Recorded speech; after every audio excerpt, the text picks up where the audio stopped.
1 Samuel capítulo 5. Depois de tomarem a arca de Deus, os filisteus a levaram de Ebenezer para a cidade de Asdode. Eles a colocaram no templo do seu deus Dagom, perto da sua imagem. No dia seguinte de manhã, os moradores de Asdode viram que a imagem de Dagom estava caída de cara no chão, na frente da arca da aliança. Então eles pegaram a imagem e a puseram de volta no seu lugar. No dia seguinte de manhã, viram que ela estava caída de novo na frente da arca. A cabeça e os 2 braços da imagem estavam quebrados, caídos na soleira da porta, somente o corpo estava inteiro. É por isso que, até hoje, os sacerdotes de Dagom e todos os que o adoram em Asdode não pisam aquele lugar. E o Senhor Deus castigou duramente o povo de Asdode. Fez com que todo o povo dali e da vizinhança ficasse cheio de tumores. Quando eles viram isso, disseram: "O Deus de Israel está castigando a nós e ao nosso Deus Dagom. Não podemos mais deixar que a arca do Deus de Israel fique aqui." Então mandaram que alguns mensageiros fossem chamar todos os 5 governadores filisteus e lhes perguntaram: "Que vamos fazer com a arca do Deus de Israel?" "Levem para a cidade de Gate", responderam eles. Então os filisteus a levaram para lá, mas depois que a arca chegou ali, o Senhor Deus castigou a cidade e pôs medo nos seus moradores. Apareceram tumores em todas as pessoas da cidade, tanto nas mais importantes como nas mais humildes. Então enviaram a arca da aliança para a cidade de Ecrom. Quando a arca chegou lá, o povo começou a gritar: "Trouxeram a arca do Deus de Israel para cá, eles querem acabar com a gente." Então mandaram que alguns mensageiros dissessem a todos os governadores filisteus: "Mandem a arca do Deus de Israel de volta ao seu lugar, para que ela não mate a nós e às nossas famílias. Houve morte e destruição em toda a cidade, por causa do castigo severo de Deus. Os que não morreram ficaram cheios de tumores, e os gritos dos moradores da cidade subiram até o céu." Já fazia 7 meses que a arca da aliança estava na terra dos filisteus. Aí eles chamaram os seus sacerdotes e os seus mágicos e perguntaram: "Que faremos com a arca do Senhor? Se a mandarmos de volta, o que devemos enviar junto com ela?" Eles responderam: "Se vocês mandarem de volta a arca do Deus de Israel, não a enviem sem uma oferta. Mandem junto uma oferta para pagar pelo pecado de vocês. Assim, vocês serão curados e saberão por que motivo ele continuou a castigá-los." "Que oferta devemos mandar?" perguntaram os filisteus. Os sacerdotes e os mágicos responderam: "Mandem 5 tumores feitos de ouro e 5 ratos também de ouro, de acordo com o número dos governadores filisteus, pois os 5 governadores foram atingidos pela mesma praga que caiu sobre vocês. Façam imitações dos tumores e dos ratos que estão destruindo a nossa terra e deem como presente em homenagem ao Deus de Israel.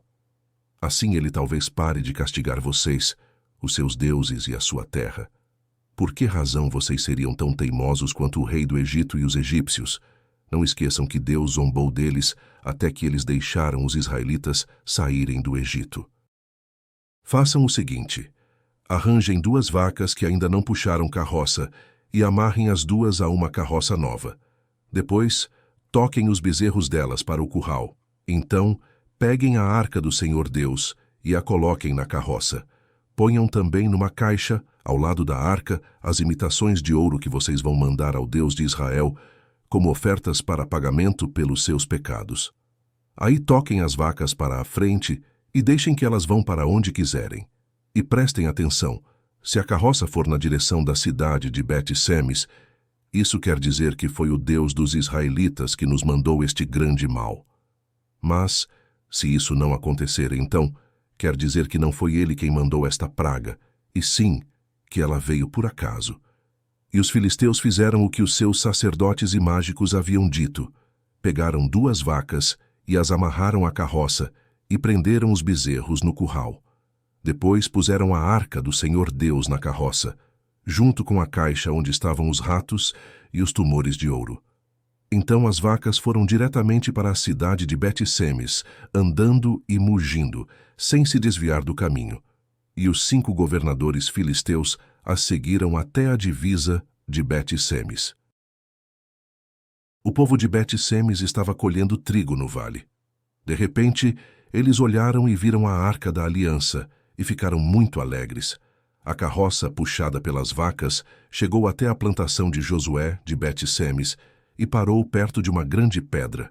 Então, os moradores dali cortaram em pedaços a carroça de madeira, mataram as vacas e as queimaram em sacrifício a Deus, o Senhor.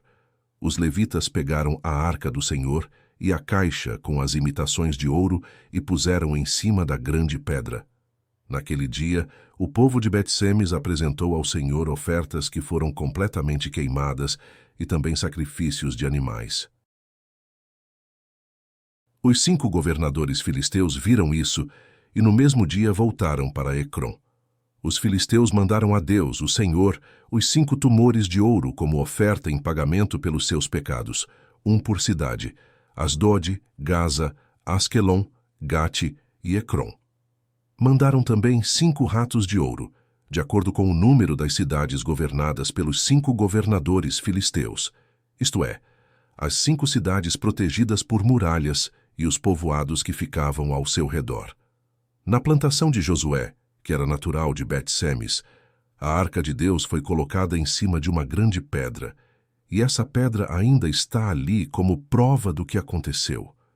70 homens de Bet-Semes olharam para dentro da Arca da Aliança, e por isso o Senhor os matou. E o povo chorou por causa dessa grande matança que Deus fez entre eles. Então os moradores de Bet-Semes disseram: quem pode ficar diante do Senhor, esse Deus tão santo? Para onde mandaremos a sua arca, a fim de que ele fique longe de nós? Aí enviaram mensageiros para dizerem ao povo da cidade de Jearim: os filisteus devolveram a arca da aliança do Senhor. Desçam até aqui e levem a arca. Então os homens da cidade de Jearim foram até lá e levaram a arca do Senhor. Eles a colocaram na casa de Abinadab, que ficava num morro, e escolheram e separaram o seu filho Eleazar para tomar conta dela. A Arca da Aliança ficou na cidade de Jearim bastante tempo, isto é, mais ou menos 20 anos. Durante esse tempo, todos os israelitas oravam a Deus, o Senhor, pedindo ajuda. Samuel disse ao povo de Israel: se vocês querem com todo o coração voltar a Deus, o Senhor, joguem fora todos os deuses estrangeiros e as imagens da deusa Astarote. Dediquem-se completamente ao Senhor e adorem somente a Ele. E Ele livrará vocês do poder dos filisteus. Aí os israelitas jogaram fora as suas várias imagens de Baal e também as de Astarote, e adoraram somente a Deus, o Senhor. Então Samuel mandou que todos os israelitas se reunissem em Mispa, e prometeu que ali oraria por eles ao Senhor.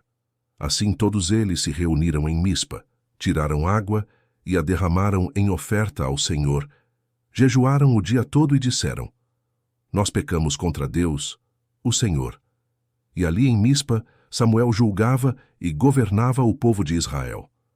Quando os filisteus souberam que os israelitas haviam se reunido em Mispa, os 5 governadores filisteus saíram com os seus homens para atacá-los. Os israelitas souberam disso e ficaram com medo. E disseram a Samuel: não pare de orar ao Senhor nosso Deus, pedindo que ele nos livre do domínio dos filisteus. Então Samuel matou um carneirinho e queimou todo ele como sacrifício a Deus, o Senhor. Pediu que o Senhor ajudasse o povo de Israel e ele respondeu à sua oração. Enquanto Samuel estava oferecendo o sacrifício, os filisteus avançaram contra os israelitas, mas o Senhor os atacou com fortes trovoadas. Então eles ficaram em completa confusão e fugiram. Os israelitas saíram de Mispa e perseguiram os filisteus até Bet-Car, matando-os pelo caminho. Aí Samuel pegou uma pedra, pôs entre Mispa e Sem e disse: até aqui o Senhor Deus nos ajudou. Por isso deu a ela o nome de Ebenezer. Quando Samuel ficou velho, pôs os seus filhos como juízes de Israel. O seu filho mais velho se chamava Joel, e o mais novo, Abias. Eles eram juízes na cidade de Berseba. Porém, não seguiram o exemplo do pai. Estavam interessados somente em ganhar dinheiro, aceitavam dinheiro por fora, e não decidiam os casos com justiça. Então todos os líderes de Israel se reuniram e foram falar com Samuel, em Ramá. Eles disseram: Olhe, você já está ficando velho e os seus filhos não seguem o seu exemplo. Por isso, queremos que nos arranje um rei para nos governar como acontece em outros países. Samuel não gostou do pedido deles. Então, orou a Deus, o Senhor, e ele respondeu assim: Atenda ao pedido do povo. Não é só você que eles rejeitaram. Eles rejeitaram a mim como rei. Desde que eu os trouxe do Egito, eles sempre me têm abandonado e têm adorado outros deuses. Agora estão fazendo com você o que sempre fizeram comigo.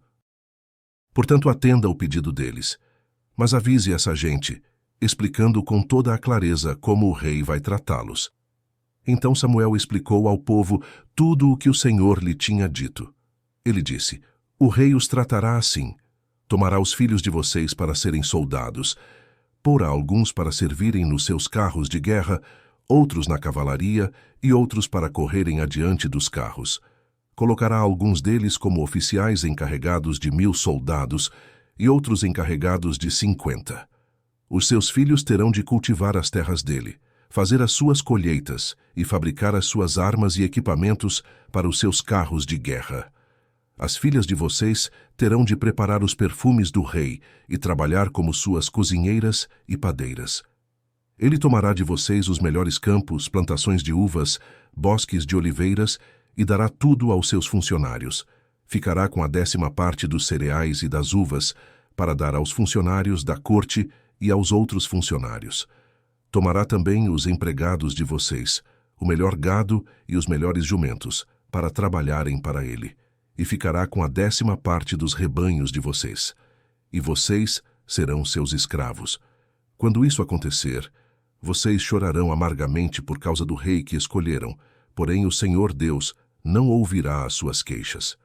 Mas o povo não se importou com o aviso de Samuel.